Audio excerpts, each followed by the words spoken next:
My name is Athena Salman. I'm a state representative in District 26, which is North Tempe, West Mesa, Phoenix, and the Salt River Pima Maricopa Indian community. And my own alma mater, ASU, Arizona State, is in my district. I was a student from 2007 to 2011, and now I get to represent all the people from that district down here at the state capitol. Occasionally you'd hear about cuts happening, but it really wasn't drastic. And in 2008 is when the recession really hit hard on the state. And what I found is our state lawmakers then used that as an excuse in 2009 to do unprecedented cuts to our higher education system, our K-12 public education system, our social foundation for protecting vulnerable peoples. And as a student, what I saw as an immediate effect of that was tuition just being increased. My first experience as a student at the Capitol was actually showing up in massive protests because the budget cuts were happening. You know, it was the first time we had a majority, one-party controlled legislature in several years with the same party in the governor's office, and that's when we saw the massive cuts. And so at that point, I was a sophomore at ASU. I was 19 years old. I was already a student leader on campus, and I felt so disrespected as a young person, as someone who had worked hard my entire life with parents who didn't have the opportunity to go to college, but had that dream for the next generation, for me and my brothers. And so I gathered up all my friends, and they gathered their friends, and we loaded on buses. We wore all black because we were mourning the death of higher education, and we went to the Capitol and we said, no, don't cut our tuition, or don't cut our funding. And it was amazing. It was, even my grandparents came.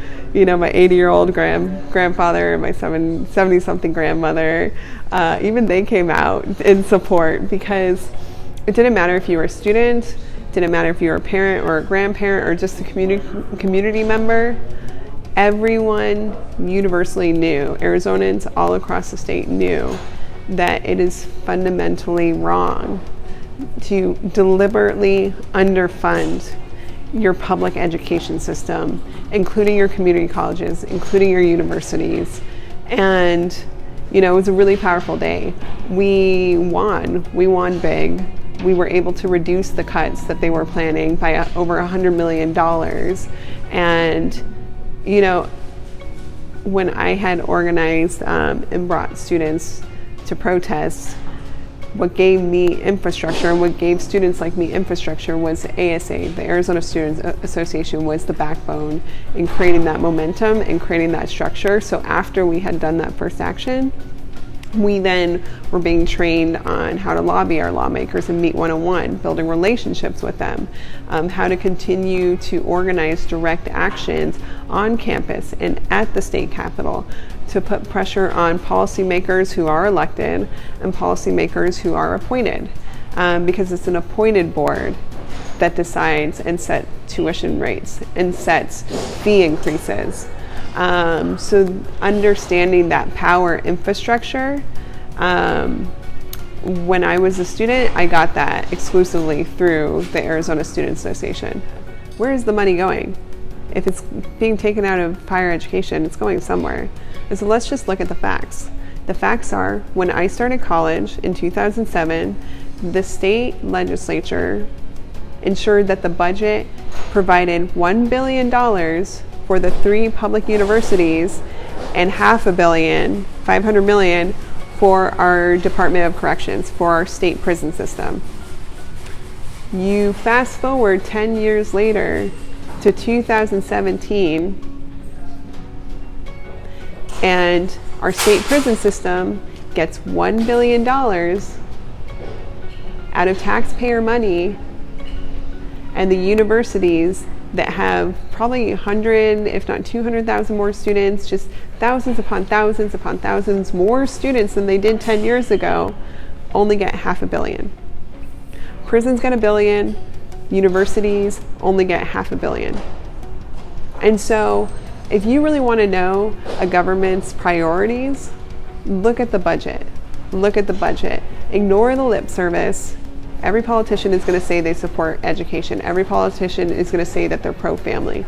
But at the end of the day, look at how they vote on the budget, because the budget is truly where the rubber meets the road, and deciding what you're going to fund and what you're not going to fund is a statement of the strongest statement of your values that you can ever make, over making sure that future generations of students can continue to go to college.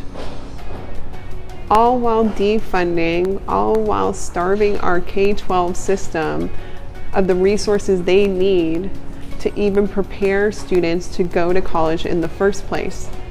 And so why should you get involved right now? Is because maybe we are the last generation that received real opportunity. What about our future children and our children's children?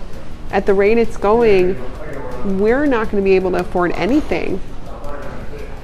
And we deserve better. We deserve better. And I think, when you elect millennials, people like me, and I'm so excited for next session because we got a good group of new millennials coming into the universities. I think fellow ASA alumni. But when you really make sure that the people who represent you come from diverse backgrounds, then you can start to hold the entire body accountable for advocating for people like you. When I was a student organizer on campus and trying to engage and excite students to fight the fight to defend public higher education, is that as young people today, a lot of young people think my voice doesn't make a difference. They think if I get involved, nothing's going to change. The system is rigged against me. That's the narrative young people are telling themselves. And you got to think where those narratives, where those belief systems came from. It came from an institution, and it came from politicians who make these deals and guarantee they rely on students telling themselves this false notion that they can't make a difference. Because if you just look at history, if you look at the civil rights movement, the anti-war movements, especially during the Vietnam era, if you look at the women's rights movements or the labor movements, even beginning our statehood, like if you look at all these movements, it was led and driven by young people. Martin Luther King started organizing in his 20s. Rosa Parks was a young woman when she sat on that bus. Gloria Steinem was in her 20s and 30s when she was really stirring the pot for women. These leaders, these icons that we look up today, they started when they were our age right now, when they were your age right now. And so you have a duty to make sure that you tell other students and you push and you don't take no for an answer. Because if we don't stand up and if we don't fight for our rights, then we're going to lose everything that we take for granted right now. And our education system and our democracy is too precious and too important to leave up to chance. But when we all come together, we see the changes that are possible. And we can fight and get these big wins like free college, universal health care, like rights for all peoples and not just a select few. Like you dream it, we can do it, but it starts with us actually believing in ourselves and believing we can make a difference.